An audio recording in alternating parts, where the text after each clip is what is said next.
Okay, well, welcome everyone. I'm Dorothea Israel Wolfson, the director of the MA in Government program, which is part of the Johns Hopkins Center for Advanced Governmental Studies here in Washington, D.C. I'm joined by my colleague, Dr. Colin Pascal, who will be monitoring the chat today. I encourage you to submit your questions via the chat throughout the discussion, and we will get to your questions at the end. Again, thank you for joining this event, which is part of Johns Hopkins University's Important Conversation series, which highlights the university's commitment to enhancing diversity, equity, inclusion, and accessibility for our community and beyond. In addition to this important commitment, the month of May is Asian American and Pacific Islander Heritage Month. So it is especially fitting that we are here today to talk about an issue that is having a deep impact on the AAPI community.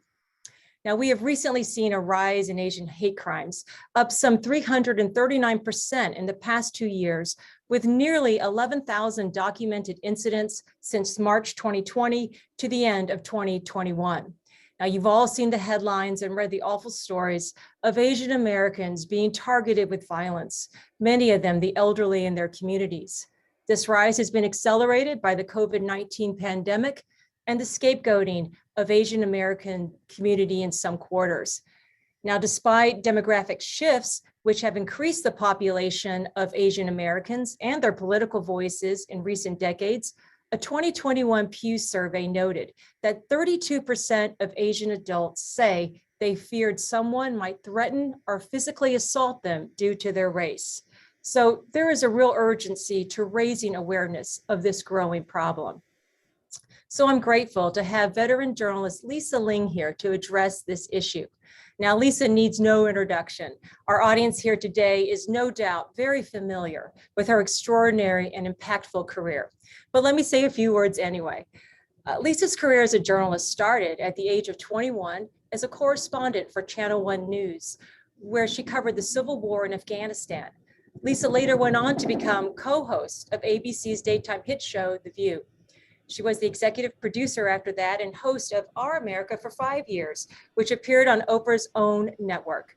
Throughout her career, she has intrepidly reported on issues that are too often ignored from dozens of countries, including coverage of the spread of the MS-13 gang, the humanitarian crisis in North Korea, gang rape in the Congo, and bride burning in India. In short, Lisa has devoted her career to bringing compelling and often neglected stories to a global audience. And more recently, Lisa has increased both the agency of the AAPI community and dispelled stereotypes through her writing and her popular television programs, including This Is Life with Lisa Ling, which has been on for nine seasons, and her most recent show, Takeout with Lisa Ling, which really delves into the Asian diaspora in America.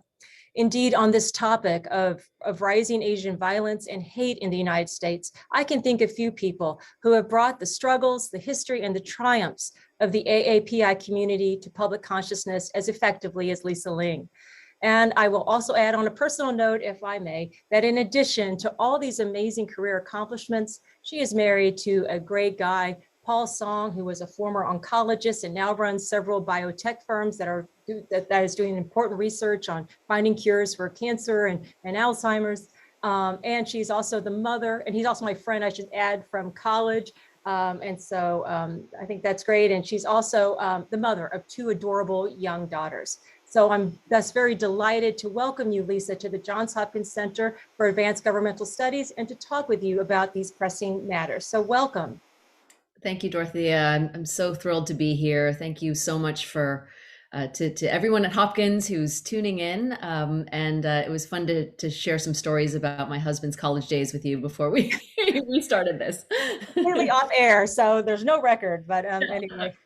Great. Well, Lisa, as I mentioned in my introduction, you've covered such a variety of issues in your career. But this issue, though, of the rise of anti-Asian hate in America is also personal for you. Can you share with us how your own personal history has informed how you've prioritized and covered this issue? Well, it wasn't something that I was intending on covering by any means. In fact, throughout the course of my life and my career, I can't say that I have really covered too many stories in the Asian community at all. I mean, I Grew up in a community outside of Sacramento, California, that was very non-diverse. In fact, mine was one of the few Asian families in our community. And I grew up with a lot of shame around being Asian. I never invited kids over to my house because it always smelled like Chinese food. And when you're a young kid, you just want to do everything that you can to not be different. My family did have some pretty strong roots, however, in that area. My grandparents immigrated to the United States in the late 1940s, but my grandfather had actually studied in America in the late 1920s, early 1930 or early 30s. He went to NYU for undergrad and got his MBA from the University of Colorado. And my grandmother had a music degree from Cambridge in England. And so they spoke perfect English. In fact, my grandmother spoke British English. But when they came and settled in America in the late 1940s, neither of them could get jobs working in the professional world. My grandfather couldn't get a job in finance because he was Chinese. And so they ended up doing some odd jobs and eventually scraping up enough money to open a Chinese restaurant. And Chinese restaurants, despite how much discrimination Chinese people had endured over the years since they first landed in U.S. soil and been excluded even from becoming United States citizens, Chinese food somehow transcended the discrimination, and a real appetite developed for Chinese food. And so it was one of the few ways that my own grandparents could kind of get a little bit of a foothold in achieving some semblance of the American dream. I don't know that they would today say they ever achieved the American dream, but it was one way they could own a business. And so neither of them knew how to cook at the time. But they opened this Chinese restaurant, and my grandmother toiled away in the kitchen and watched the cooks. And one day, one of the cooks didn't show up, and so she ended up cooking from that moment thereafter. And so they had this restaurant that catered to a non-Chinese clientele, would never cook the same food when they came back home for my family and me. But it was their sort of, again, their means of survival and their pathway to some semblance of the American dream. And so these were my roots. But growing up in the community where I grew up, it was called Carmichael. And because my grandparents spoke such good English, they could actually settle in this community where there weren't a lot of other Asian people, and my family just stayed there. And growing up, I had this desire to work on television because my parents were divorced when I was young, and the television was always on in my home. And I thought, well, if I could get a job working in TV, then maybe one day I could have a better life one day. We didn't have a lot of money. And it was just this sort of fantasy of mine. But there was no one who looked remotely like me on television except for Connie Chung. And those of you who are college students may not remember Connie Chung or might not know of her, but when I was growing up, she was the preeminent Asian American face on a national stage, and she really allowed me and so many like me to kind of get to know what was possible. And if you ask any Asian American journalists of my generation who inspired them to pursue this kind of work, I would venture to guess that every one of us would say Connie Chung. And so I decided that I wanted to pursue broadcast journalism. And it wasn't until I started working for this show called Channel One News that you referenced, that was seen in schools across the country. I auditioned for the show at 18, and I think I was hired to be kind of like a young, cute-ish news reader for the show that was seen in schools. But at a certain point, the show decided to send correspondents into the world to cover stories. And that was my foray really into global travel, and really exposed me to a world that and scenes and cultures that I, in my wildest dreams, never imagined I'd be able to experience. And so my desire went from just wanting to be on TV to have a better life to wanting to share the things that I was experiencing in the world with a larger audience. And you asked me about this rise of Asian hate. I think over the years I've been working as a broadcast journalist for over 30 years, and I think I've gotten pretty decent at telling other people's stories. But when the pandemic when COVID got rooted in this country, and attacks on people who look like me, particularly on our elders, started to become more pervasive, this seemingly unending scapegoating that has been happening over the last couple of years, I felt compelled to speak out on it. Those of us with a bit of a platform were being called on by news media to speak out on this. And so for me, what good is a platform if you don't use it to raise awareness and for good? And those early days when I would get called by the press, my legs would literally be shaking under the table because I just didn't know how to properly address this.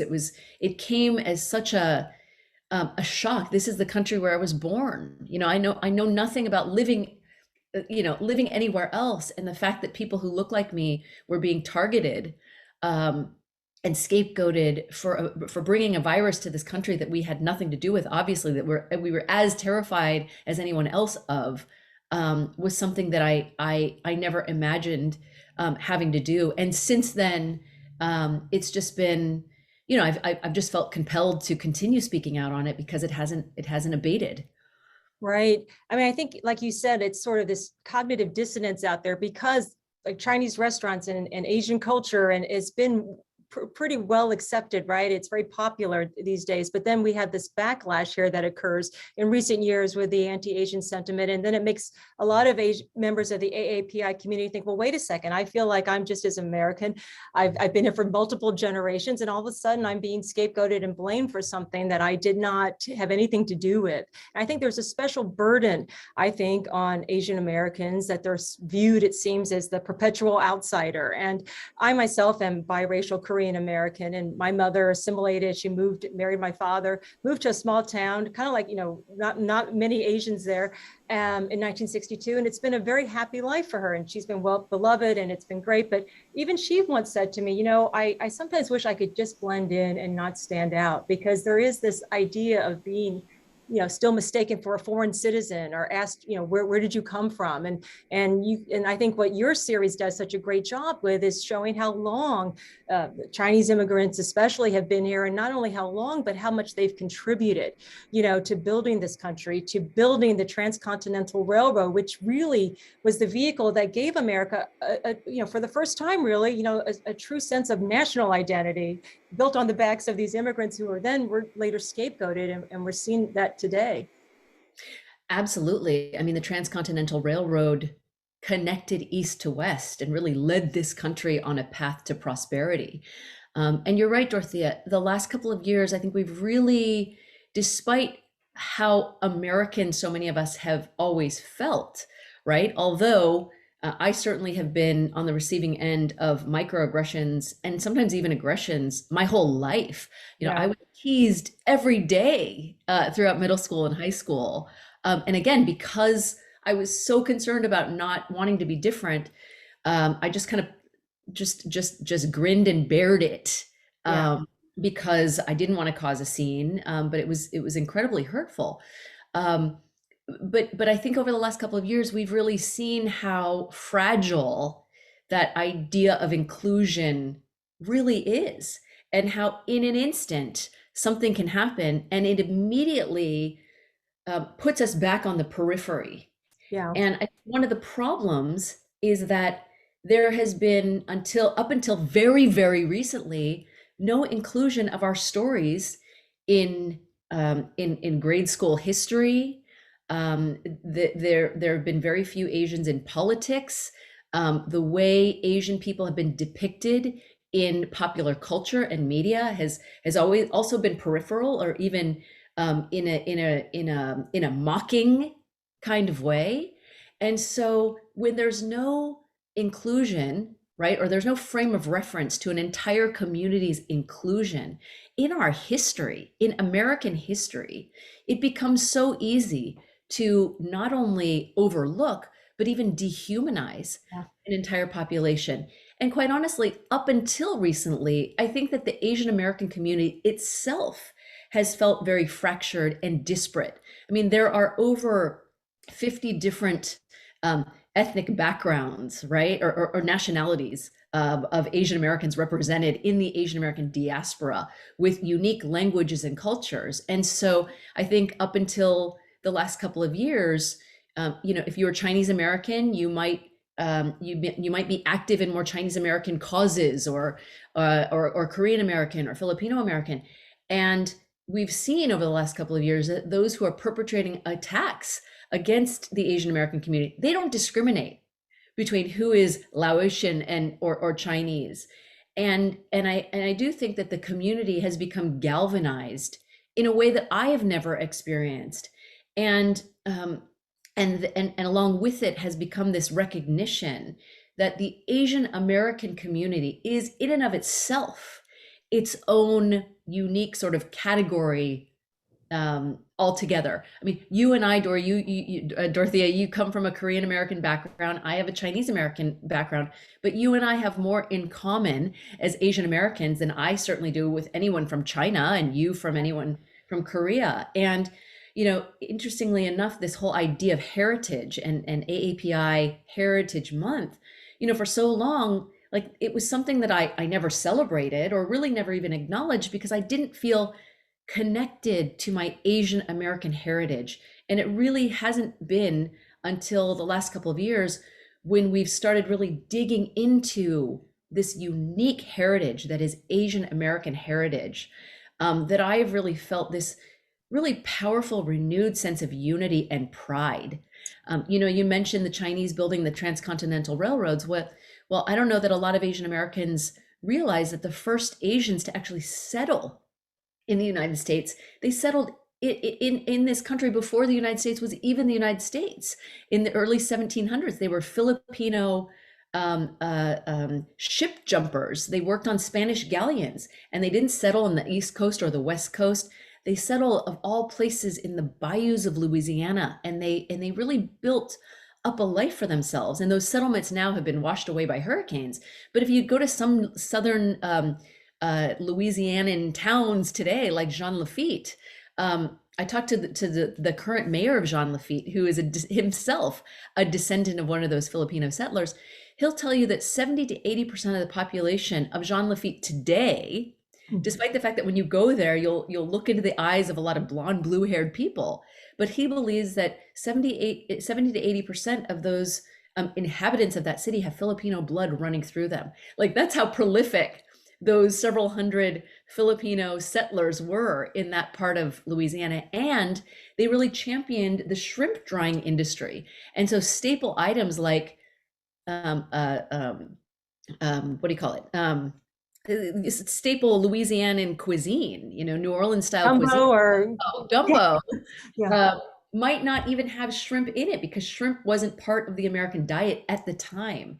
And so those stories of resilience and those contributions that we never learned about when we were kids really connect us to our heritage and our culture as Asian Americans. And for me, it's taken decades for me to, for the first time, really feel rooted in Asian American history and heritage and culture. But I'm glad I am alive to experience it. And so out of this crisis over the last couple of years, the silver lining, I think, has been this incredible connection for so many of us to our Asian American roots. Yeah, no, I think that's so well said. And I think, I think your aunt said in one of the episodes where you're all sitting around the table with your family and your girls, and she said, my generation, she was, I'm not sure how old she is, but she's probably around my mother's generation too, maybe a little younger. But she said, we saw ourselves as Americans, and we assimilated, and that's who we were. And that's how I think I was raised, and maybe you were too, right? But we were just Americans, and we didn't really bother with our Asian heritage so much. And in fact, as you so candidly said, you tried to kind of run away from it, right? But now we've come full circle in a really interesting ways. And I think your show, what makes it so powerful is that it's, that we're now viewed as Asian Americans, and also that you're using food as a vehicle for this. Because when you think about, we used to talk about the melting pot metaphor of America. And when you think of melting pot, I think of a kitchen and some ingredients being poured in.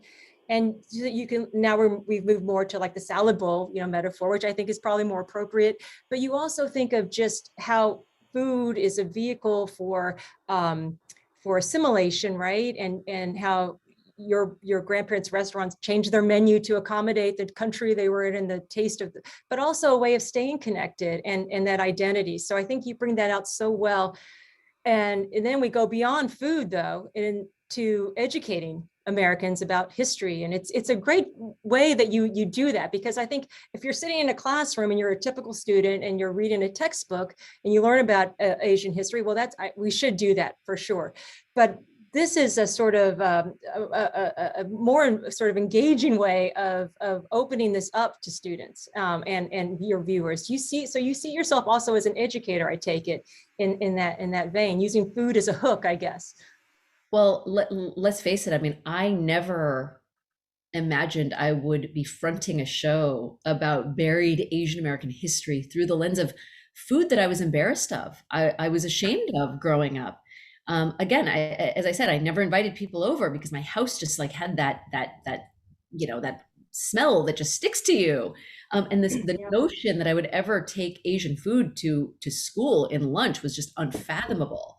And so when we pitched this idea, I really never thought that they would bite on it. And so this show Takeout, which is on HBOMax, I can't even say that it was a dream of mine to have been able to do, because I never thought it was even possible. Like I could have never even dreamt it.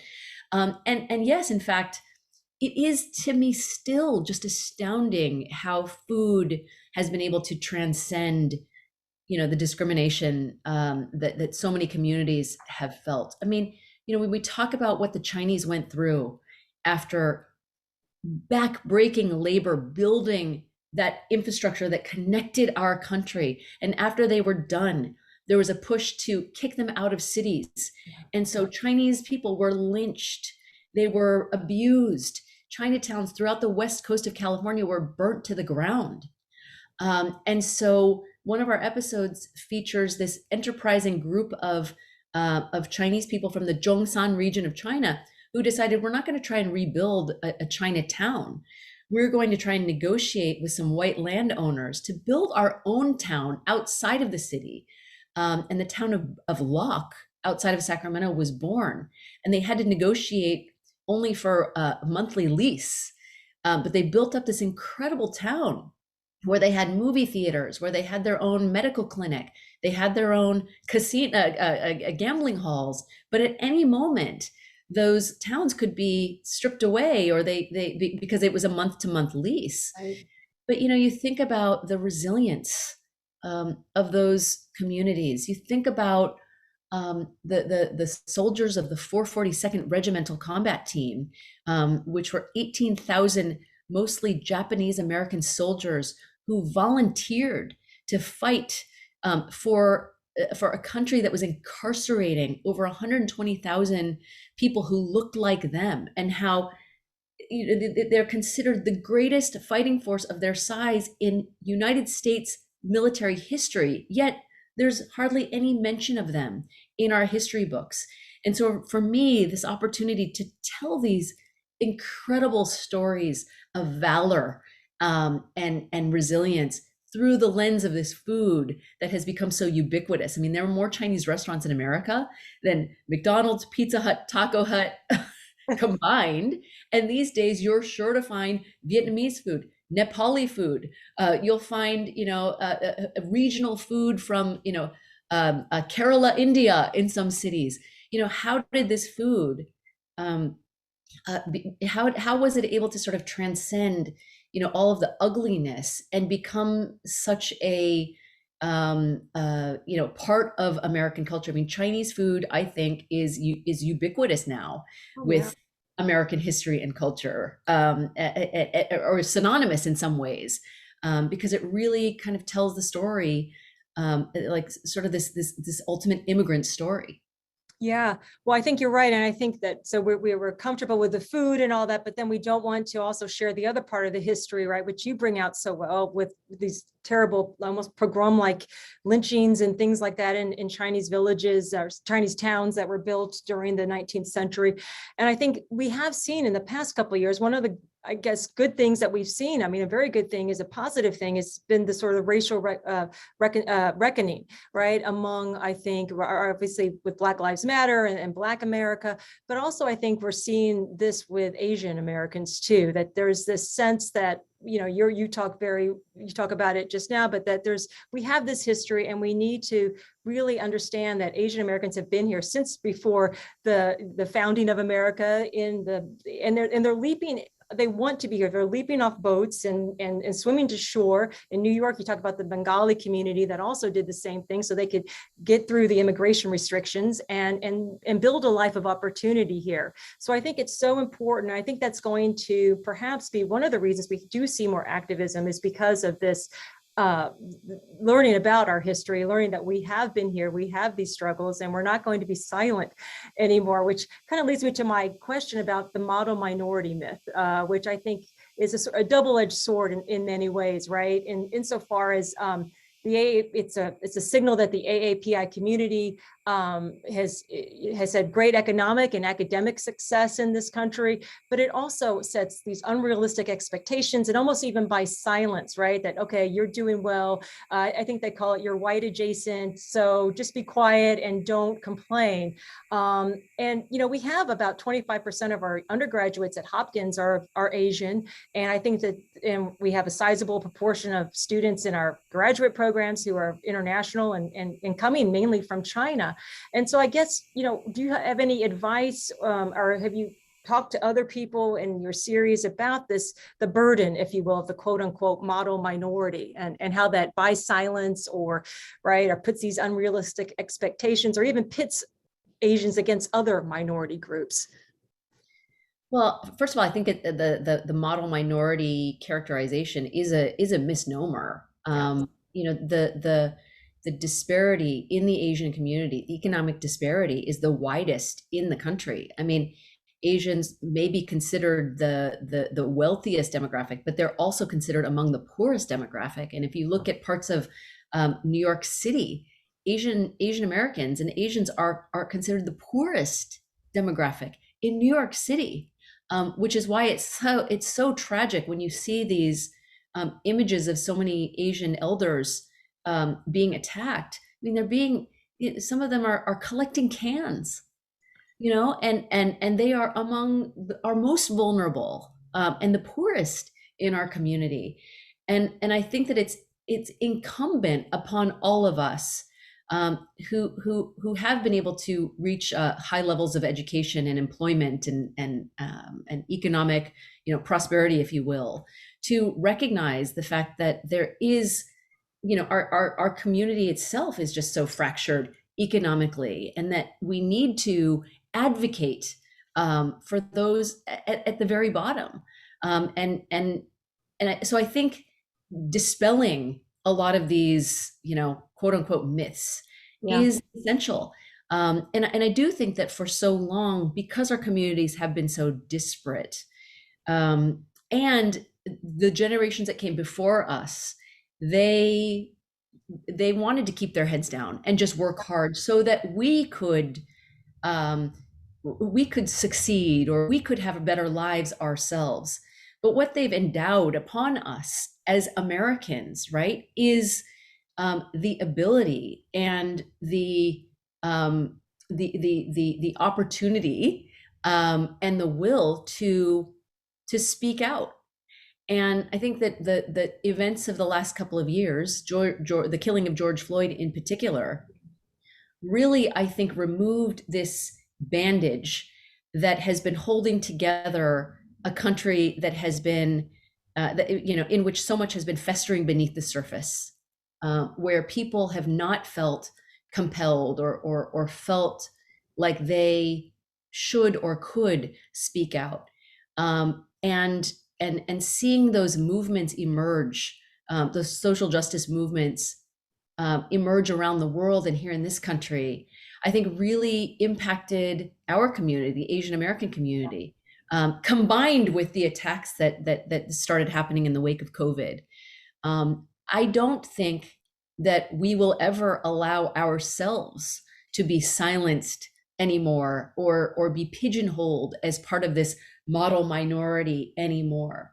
This galvanization of our community, and I think so many of us, as I said, we've experienced these microaggressions throughout our lives, but this recognition that we don't have to fight alone anymore, right? That we are not only part of this incredible tapestry of Asian Americans, but we are the fastest growing minority in this country.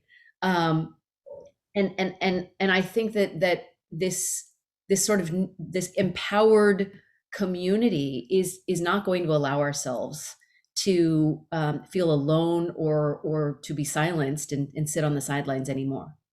Yeah, no, I think you're absolutely right. I think the numbers, the immigration numbers are the highest, fastest growing. My immigrant community is really going to change America, and hopefully, with this won't be a fleeting thing, and we won't fall back on the old, stereotypes of being submissive, docile, and just happy, right, to get along and not cause any waves. So. And I think we're also seeing, so we're a program, of course, that's based here in Washington, D.C. So I have to ask you a political question, just to see if you have any insights on this from all the people you've been talking to. But, we've seen actually increased activity in Congress, a lot more social media posts about Asian Americans. In fact, I think in 4 months alone, there were more posts in 2020, during all of this crisis, versus 3 years from 2016 to 2019. But then a lot of those posts, though, 83% are coming from Democrats, which means Republicans are not as vocal on this. And for a long time, at least in the 1992 election, Asian Americans supported George Bush, like 55% to 31% over Bill Clinton. But then in 2012, we saw a reversal of that, and Asian Americans are voting 2-1 for the Democratic Party. I wonder, if you've given this any thought about why this reversal, and what this says about our politics, and what Republicans might think about doing to attract Asian Americans back to their party, or make it more even at least. It's a tricky question. I wonder the answers myself. Yeah. As someone who has always considered myself to be more left of center. Yeah. It doesn't surprise me. I mean, most of the, my Asian friends, or Asian Americans I know who are involved in politics are Democrats as well. And, I think that there's a real value shift between the two parties. I would like to see more reaching across the aisle between our two parties. I mean, I think that given the climate, given how much these social media algorithms are dividing us and pushing us apart, and filling our feeds with information that only appeases our own agenda. I mean, I think that we're experiencing a really dangerous period right now in that sort of in really thinking about the impact that technology and social media is having on our lives. But I also, have been very disappointed by a lot of the rhetoric that has come out of the Republican Party. The blaming, the characterization of China, right, as an enemy, because at the end of the day, I mean, I just find that to be hugely counterproductive and even dangerous for Asian Americans, whether your family is from China, or from the Philippines, or from anywhere in Asia. I don't see that rhetoric being employed with people from different parts of the world. Right. And so I think that may have something to do with it. And I also think this younger generation of Asian Americans, they want more equity for all people, right? They're not exclusively driven by their own sort of their success. They really, really want to try to ensure that everyone has access to the resources that are available to us, that we all have better health care, right? Right. We all have more opportunities to succeed. We all have access to better education. And so to me, I mean, those certainly are some of the reasons why I consider myself to be more left of center. Sure. I think it's sort of a confluence of all of those things. Well, yeah, and I think we're seeing that in this demographic of Asian Americans, that they're younger and that they're not just content to keep quiet about it. And they see themselves as part of a minority that has experienced discrimination, and they're acknowledging it. And they do have the intersectionality in which they are relating more to other minorities and their plight, and having that sort of solidarity within the Asian community and all the AAPI community, but also beyond. So it's really interesting to see these shifts and how it's affecting our politics and their allegiances. Yeah, and it's an exciting time. It's scary on a lot of levels because of the violence that's been perpetrated, and also, I think that again, that since COVID became rooted, this Band-Aid has been taken off, right? And it's exposed so many of these systemic failures in our government, in our institutions.